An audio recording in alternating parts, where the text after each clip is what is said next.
going on, Detroit Lions fans? Saturday night, your two favorite people talking Detroit Lions football, Steve and Will, Detroit Den 313. Hit that subscribe button while you sit back, enjoy tonight's show with a nice cold beer, a cocktail, whatever you're doing on a Saturday night. Will, what are we gonna do? What are we gonna do tonight, Will? What's on the menu? First thing I would like to give a couple little updates. So I guess I'll go kind of mid somber, I guess, whatever you want to call it, news. I seen a lot of people on Twitter, X, whatever you want to call it, pretty upset about the number change. Just got jerseys. I got a couple family members. Shout out to you guys.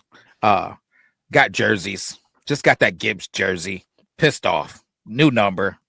I'm like, man, hey, just be easy, because sometimes you never know. You never know what the number changes is for, why it's come about, what's going on, or just, what Deion say, look good, feel good. You feel good, you play good. You play good, they pay good. You know what I mean? So, hey, you might just feel good. Maybe a high school number, maybe a number that means something to you. So, Terrion had posted online. You see what he posted online with the number swap? I don't know why he did it, but he posted online. He was changing his number due to wanting to keep his brother living through him, Kyrie Jackson. So if you don't know, Kyrie Jackson was drafted by the Minnesota Vikings and was killed in a car accident. So just kind of paying homage to Kyrie Jackson, rocking that 6, and he did also have it in high school as well. So guys, just got to be careful when we put in there. I seen the little nasty grams on Twitter about these guys changing their numbers. We never know why somebody may be doing something, man. So we gotta kind of be careful and just remember, man, this thing's bigger than football out there that's going on. This thing's bigger than number changes. So we will all be okay. But in brighter news, I got some good updates. Here's one. I'll load in one. My boy Aleem out there working, getting after it. He's not doing too much yet. But he's getting after it. He's moving around. And we just last episode, I can't remember if it was last episode, Steve, or the episode before, we posted Rodrigo out there getting after it. And Hutch must have seen it and said, hey, I'll see your little run. Anything you can do, I can do better. You got it. So Hutch said, let me get out here and do a little something. That little hobble and run, Steve. That little hobble is out the window. That hobble looks gone. Hutch is looking good. So we got Aleem, we got Hutch, we got Rodrigo, all working. Steve, how you feel about it? I like it, man. I like it a lot. Seeing Hutch weave between the numbers on the field. It gets me ready, man. It gets me ready to just think how he's going to definitely, for sure, 100% be comeback player of the year. There's no doubt about it in my mind. I'm excited for both. I still don't think Aleem McNeil is going to be ready till I'm hoping a couple weeks before Thanksgiving. I'm really hoping. I think that'd be very, very optimistic. I don't know. Hutch, I think he'll be ready week 1. If he was talking about being ready for the Super Bowl, I sure as hell don't think he's going to miss week 1. So I think he'll be good to go 100%. I'm excited to see both of them, but we're going to have to wait a little bit to see Hutch and McNeil on the field together. But I'm also curious to see who Hutch is going to have on that other side of him come draft time. But we're not talking draft today. Well, what are we getting into? I mean, how you know it's going to be draft time? How you know it's not just going to be Marcus Davenport for every week until after the It could be. I just hope it's not. I hope we get a little something else. That's fair. I'll let Marcus know how you really feel. Anyways, getting into it. Listen, setting the table for today, we're gonna have a conversation with Detroit Lions fans about, I would say, we need to kind of taper expectations coming off a 15-2 season where oftentimes we looked really good. I would say really good. And starting in the beginning of the season. And then as we fought through a bazillion injuries, I felt like we still looked really good in moments, especially with that asterisk there of our whole defense being injured. So coming back, I feel like with just bringing the guys back that we had, with a sprinkle here and there, DJ Reed instead of a Carlton Davis, that type of stuff, we're already going to be making a step forward. But with all that being said, I think we need to taper expectations because 15-2, that was a phenomenal season. There were some things that happened, like throwing 5 interceptions and still finding ways to win. I don't think that that's something that you should depend on going into a season. And Steve, we lost 8 damn good football coaches. 8 damn good football coaches, to include both our coordinators. I think going into a season after losing 8 coaches, especially 2 of the best coaches in the NFL, or not coaches, I'll say best coordinators in the NFL. One voted by the players and Aaron Glenn, and then the other one pretty much deemed by a lot of the league and a lot of the fan base, the Chicago Bears coach. I think that that's a huge deal. So, Steve, going into the season, do you feel like maybe even ourselves, man, as content creators, the Lions lovers first, Lions just prideful guys. Do you think we need to taper our expectations? And do you think all of the Super Bowl talk we need to be cautious and know that 15-2 isn't a guarantee going into the season? Or are you just like, listen, man, we replaced them with good dudes, we shouldn't be worried? How you feeling? Well, I don't think 15-2 is going to ever happen again in my lifetime, and that's fine. I don't need the Lions to go 15-2 every year.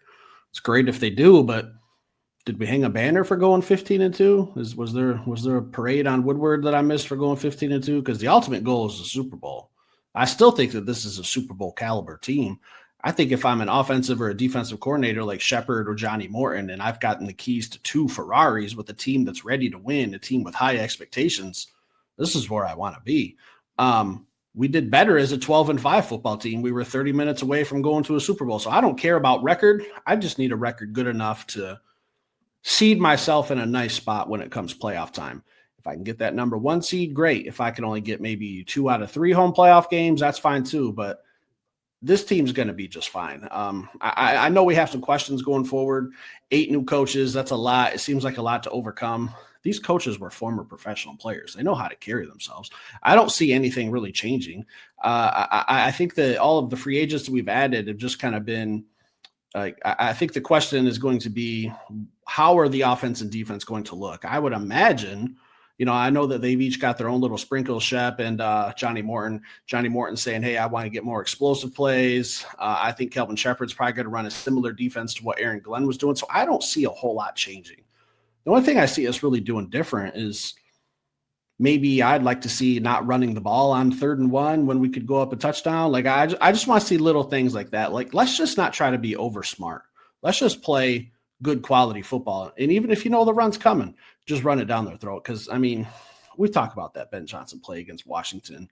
3rd and 1, we throw it, interception, kind of change the tide of the game. Just wasn't a smart football play, wasn't a smart football outcome, wasn't good execution by Goff, whoever you want to blame. I don't see much changing. I just see maybe some personnel, a little bit of tweaks, but overall, I think this offense and defense are going to be pretty much the same. Will, how do you feel? Rarely. It's going to be one of those rare occasions again tonight where I feel the opposite, man. I feel like a lot is going to change. And I feel like our coach Coach Campbell is doing what he's supposed to do. He's keeping everybody calm. When he's in the public eye, he's saying all of the right things. He's talking about, hey, he brought in guys that he trusts. He brought in guys that are familiar with the team and the players. He brought in guys that should be able to pick this thing up and run with it basically right from where it was and hopefully enhance it. That's what he's supposed to say. What else is he supposed to say? But the guy inside of me who's been around sports my whole life, the coach inside of me that's coached for a couple of decades, I understand when you get new guys together, no different than whatever, out there, whatever you do for a living, you get a new guy or gal in at your job. How long does it take for them to actually learn all the ins and outs of your facility? How long does it take for you to build a relationship where that person knows how you like things? It doesn't happen overnight. So I think that there's a lot of growing pains that we need to go through to get this thing rolling smooth, right?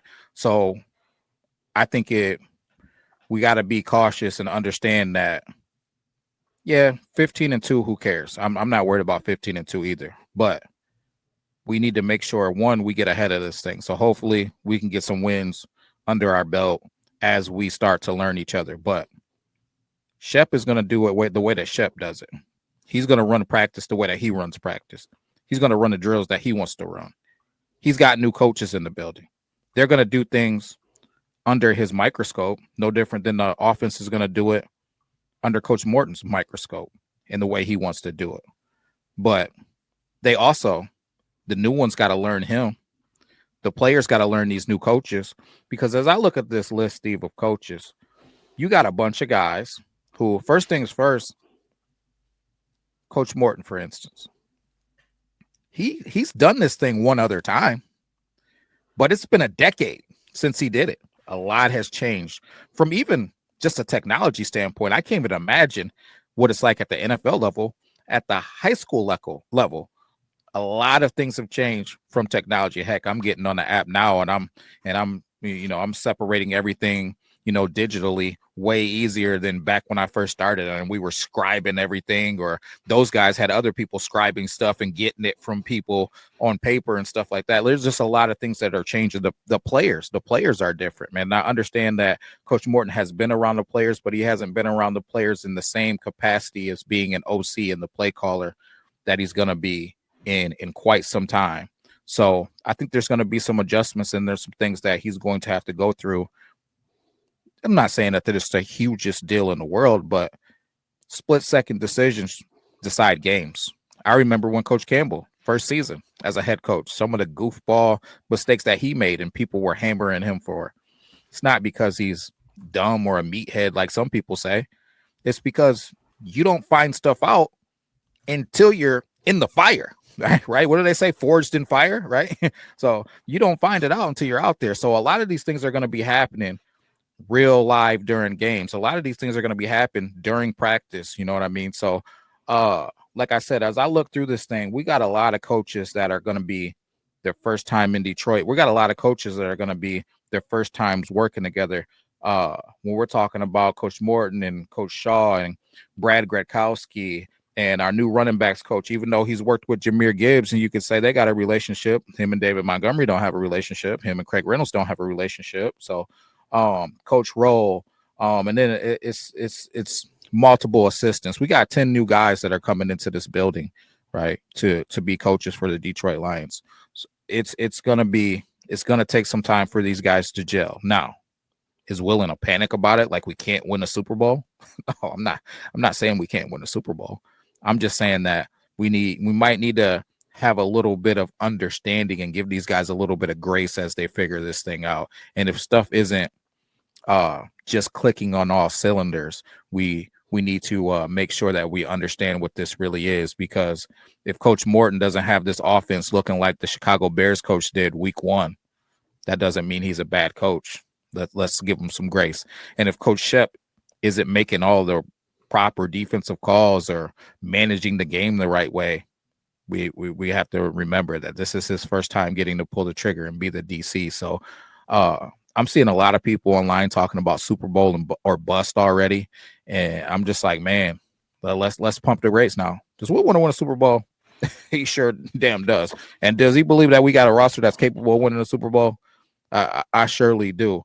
But I just think there needs to be a little bit more conversation about how big of a deal what we have in 10 football coaches and losing 2 damn good coordinators to just cap this thing off is. I don't feel like it's enough conversation going on about it, is all, Steve. I think what's going to help is we have a veteran team. We have an experienced team. We got a team that's been to the playoffs 2 years in a row now. I know it's not the greatest streak in the world. I know it's not breaking any NFL records for consecutive playoff appearances, but it's at least a stepping stone. All right. And I'm not trying to compare us to the New England Patriots, but they used to have a lot of turnover back in the Belichick and Brady days. They would have a new DC and a new offensive coordinator every 2 years, and they would just go on. Most of them would come back, like Josh, what's that kid, the guy's name that he was their offensive coordinator like 3 different times. Can't think of his name off the top of my head. We all know about Matt Patricia. I think if you have a good coach in place and a good GM in place and they have a right system, and I know we don't have Tom Brady, I know we don't have Bill Belichick, but it can be done. All right. Things are sustainable. Now, I think it really starts with Dan Campbell. I think this is his first chance of really having to really see what this coaching tree is going to look like. We lost Aaron Glenn, lost Ben Johnson. They're under the Brad Holmes or the Dan Campbell coaching tree now. And we're just going to see how well this thing expands, because my plan is that Kelvin Shepard and maybe Johnny Morton are moving on in 2 to 3 years, and they're becoming head coaches. And we're just going to have to continue the cycle. That's just the product of winning good football games. So I'm not worried. I think everything's going to be okay. There's going to be some bumps in the road. All right. Maybe we start out 0-2 and people will start to panic and jump off the bandwagon and sell in their season tickets. But I'm more concerned about the schedule that we're going to be playing next year, because our schedule in 2025, 2026, it's a tough one. It's a first place schedule. There's a lot of good teams on there. The official schedule won't come out until next month, and we'll take a look at it. But I'm not worried about the coaching staff. These are professionals. Everything's going to be fine. Will, calm down a little bit. Will, you're overreacting a little. I'm not calm about it. I don't think it's a problem. I just think that it is to not account for it. It's just not. I just don't think that it would be an accurate move not to account for it, because it takes a lot to go into these things, and it takes a lot to gel as a staff together and just know how you want, because some of this stuff is what you want it to look like, right? So I want you to play things a certain type of way. Like, so there's a bunch of different ways that you can play stuff. If I'm the D line, like how, yeah, we're going to set the edge, but how do I want you to set the edge? What do I want it to look like? How are we playing it? Right? Are we boxing? Or are we spilling? What are we doing? You know what I mean? So I got to figure out what you want it to look like. And that takes time. That takes, we rep it at practice, and then I show you what it looked like at practice, and then I correct it. It takes time. That just doesn't happen. That happens through reps, and you can't exchange a conversation for the reps. The reps just have to happen. It's really what I'm getting at. So, like I said, I don't think it's anything catastrophic. I think that we can overcome it. I'm just speaking to the fact that it's there, and it's going to be different. Maybe Coach Chef don't want it like Coach Glenn wanted it. Maybe he believes in some other things. To start this off, I'll tell you this on that tangent: linebacker eyes and defensive back eyes are two totally different eyes. And when I sit down and I talk to linebackers about certain things, and me as I played DB in college, the way that they want to see the world defensively and the way that I want to see the world are two totally different things, man. So just starting there, hey, listen, Coach Glenn was a guy that wanted to just lock you up and play man-to-man. As a DB who had some great feet and great skills covering, I can get that. Does Coach Shep see the game the same way that they'll save my eyes, or is he a headbanger that wants to come downhill and hit people in the mouth? So, it's they're going to be putting their sprinkles on things, and we got to figure out exactly what that looks like from a practice standpoint. His job is to make sure that everybody on that defensive side of the building sees the football game the exact same way that he does, and then he coaches it and they coaches it as if they're him. Coach Glenn said something that I really enjoyed about Alex Anzalone. Said they got so tight that he didn't even need to coach him up anymore. He saw the game exactly how Coach Glenn saw the game. That's how the coordinators need to be. And then your linebackers coach and your DBs coaches and everybody needs to be like that. So the players can be like that. That's all I'm saying. And it's going to take time and reps. So now when you get week 12, 13, 14, 15, should we be in a space to where, hey, we're good for a doggone playoff run? We should, man. Like I'm not worried. I'm not pressed about it. But the other thing that I would say is this, Steve. You had mentioned Hutch and coming back and being defensive player of the year. That's another thing. I don't see that. I don't see that happening, because I think we're going to get 85% Hutch. I don't think he's going to be the Hutch that he just was. Now, the following season, I think he'll be probably all of that Hutch and better. But he hasn't got an opportunity to do all of the offseason things, because right now he's just trying to get healthy, right? Next season, he'll be healthy going into the offseason and trying to get back to being Superman, a 20-25 sack guy. Is Hutch still going to be one of the best defensive ends in the league at 85%, 90%? Hell yeah, he is. But we're looking at key guys that are going to be out of this thing still defensively. Hutch, not 100%. Aleem McNeil, not out there. You know what I mean? So we're going to have some rookies that are going to need to be making impacts on this team. It's just some things to account for. Like I said, again, Will's not panicking. Damn good roster. Damn good free agency.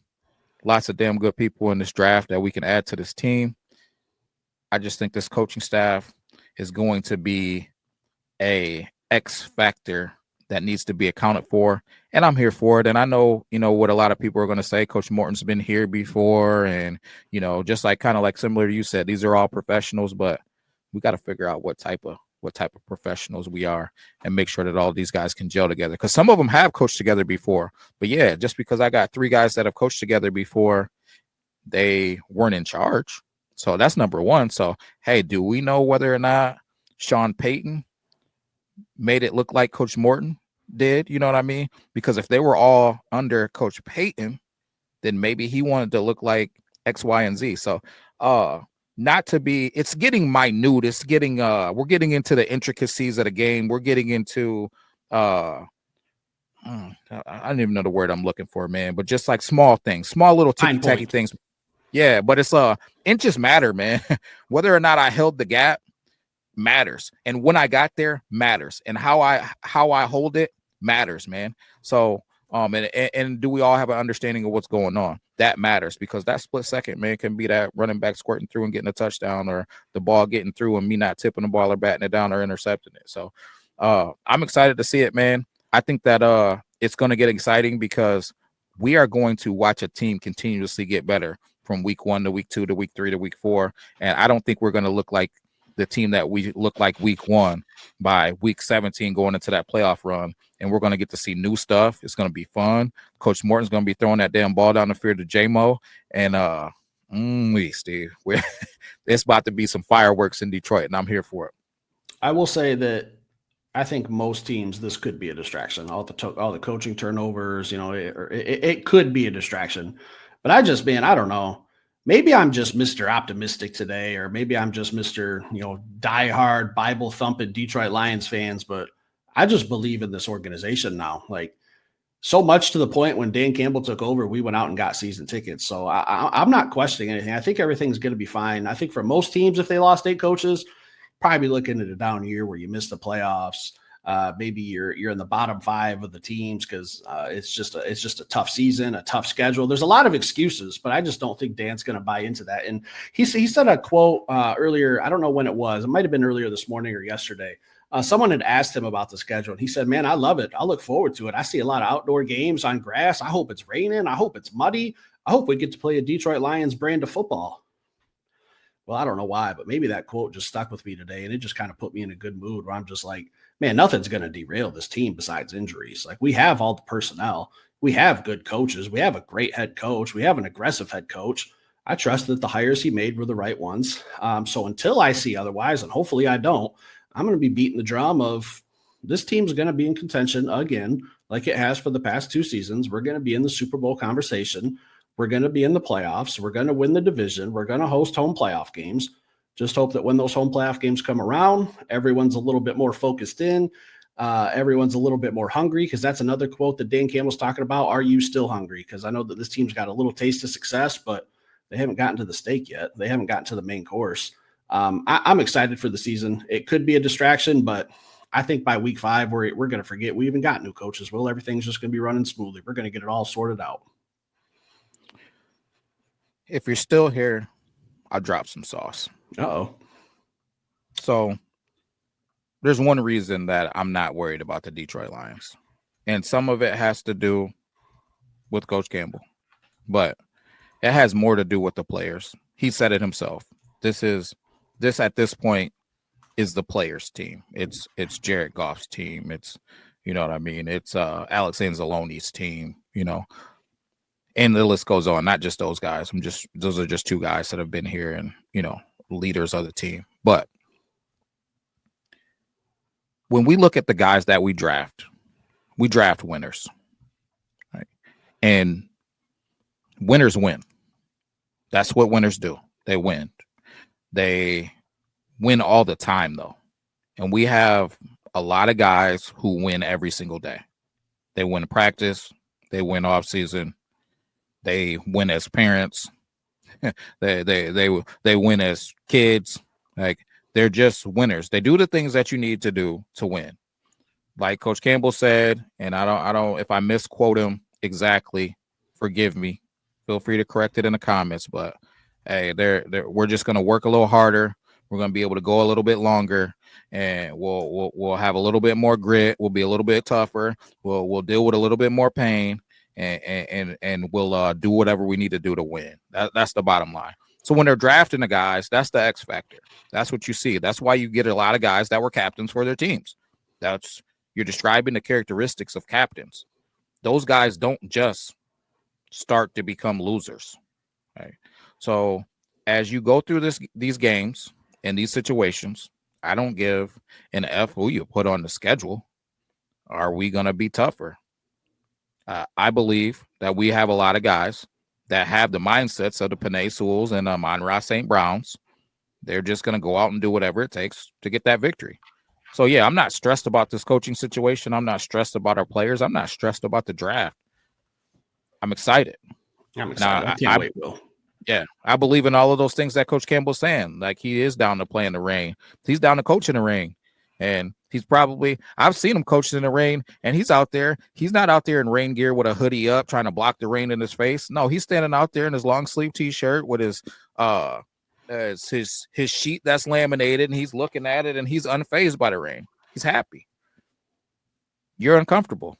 We like you uncomfortable because we're going to deal with uncomfortable better than you are. So, yeah, I'm here for all of it, man. I just think that we got to account for it, and it's going to be part of the growing pains of the season coming forward, man. And Detroit Lions are going to be right where they need to be, competing and having an opportunity to get out there and lift that Lombardi trophy, man. And if it's not next year, it'll be the year after. What you need is shots on goal. And when our GM is talking about longevity, that's why, man. It's hard to win a freaking Super Bowl, man.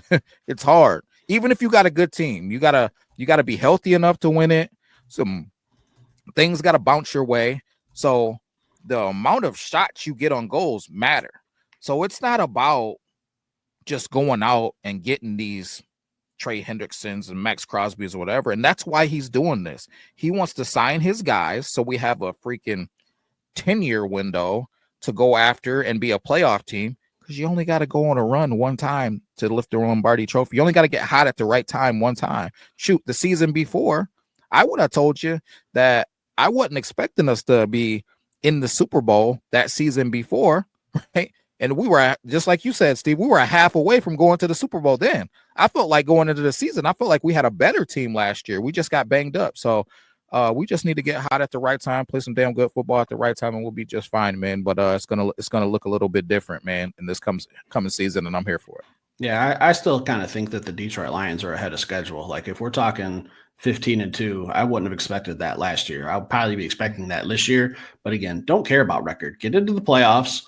It's easier if you have a home playoff game. It's easier if you win your division. That's really all that matters. If it's 10-7 or 9-8, host a couple playoff games just like we did a couple years ago, and stay healthy. And I know we can't just press the stay healthy button or hit pause and go to settings and turn off injuries. This is just the way the football is played, but it did play a part. And I think that the depth that we've added this year is going to be crucial, and we're going to see it pay huge dividends later in the season. But you got anything else for tonight, Will? Because I'm amped, man. We're like, 19 days away from draft. But this time, 3 weeks from now, the draft should be just about over, and we'll know exactly what we're looking at. Well, I'm excited. I can't wait.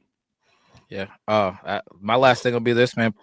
I say it all the time. Put it in the comments. What do you feel? How do you feel about the show today? You feel like this coaching thing matters? They just hired some good professionals, and this thing is just going to keep rolling. Do you think it's something that we can account for? Who's your favorite new coach?